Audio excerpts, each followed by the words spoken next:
Welcome to mom and son Mousumi Babun blog.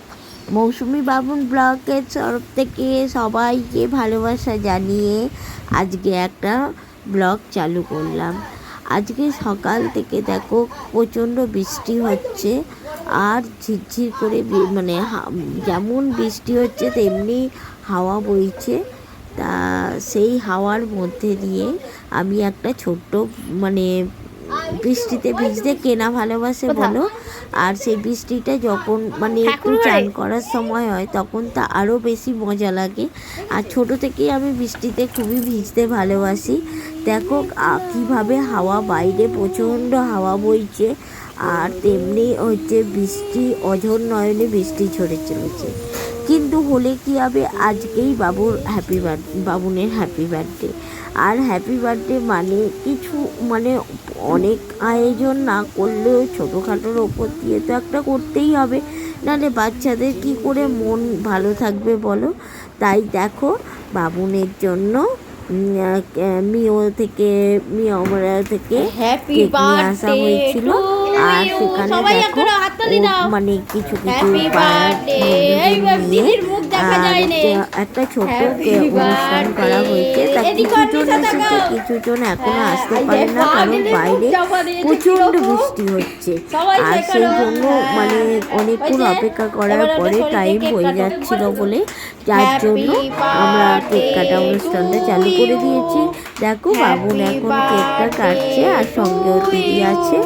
আর এত গরম, আর একটা কথা কি, কারেন্ট নেই, মানে পুরো অন্ধকারে জিনিসটা হচ্ছে। বাবুন পুরো ঘেমে যা হয়ে গেছিলো বলে গায়ে কিছু রাখতে চাইলো না, তাই জোর জবরদস্তি করে মানে জামাটাকে খুলে ফেললো। দেখছো গোটা গা ভিজে সব করছে, একটুও কারেন্ট নেই, মানে কারেন্ট তো একদমই নেই। আর তেমনি বাইরে মেঘ ডাকছে, খুব জোরে বৃষ্টি হচ্ছে। আর তাই এরা এসেছে, এতেই বাবুন খুব খুশি। এরপরে আবার সবাই আসবে, এখন কেক খাওয়া হচ্ছে। আর বাবুন কেক তাদের দেবে কি, ওই আগে টপাস করে খেয়ে নিচ্ছে। মানে এত সুন্দরভাবে এনজয় করেছে, সত্যিকারেরই অনুষ্ঠানটা খুব ভালোভাবেই এনজয় হয়েছে।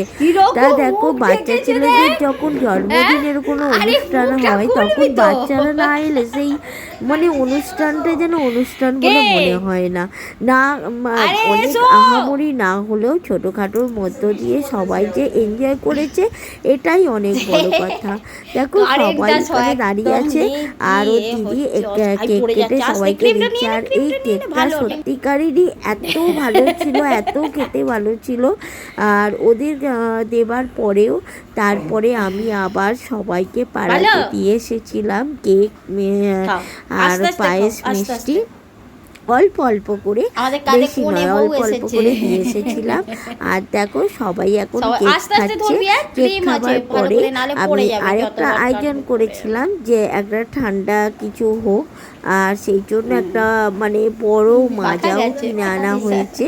এরপর কেক খাওয়ার পরে ওদের মাজা খাওয়ানো হয়েছিল, তারপরে দুপুরের আয়োজন করা হয়েছিল। আর দুপুরের আয়োজন নয় করে অনেক কিছু হয়েছিল, পটল ভাজা, আলু ভাজা, বেগুন ভাজা, শাকের চচ্চড়ি, পটলের দোরমা, ডাল, শুক্তো, মাছের ঝাল, মাংস, চাটনি, পাঁপড় ভাজা, পায়েস, দই, আচ্ছা 7 রকম মিষ্টি। দেখো পুরো আমি বাবুনকে সাজিয়ে দিয়েছি। আর পুরোটাই কিন্তু অন্ধকারে হচ্ছে, জানো তো, কারেন্ট আসে না প্রচণ্ড, মানে কি বলবো, এমার্জেন্সি জেলে ব্লগ বানানো হচ্ছে। আর বাবুনকে ওর পাপা খাইয়ে দিচ্ছে, আর পাশে সবাই বসে আছে। আগে বাবুনকে ধরিয়ে দেবার পরে তারপরে আমরা মানে ওদেরকে দেব। আর আমি ঠিক টাইমেই সবাইকে মানে খাইয়ে দিয়েছি, কোনো বেলাও করি না। অনেক কিছু আয়োজন করেছিলাম, বাচ্চারা তো ওরা খুব আনন্দ করে সব জিনিসটা খেয়েছে, এটাই আমার কাছে সবথেকে বেশি আনন্দের আর পাওনা।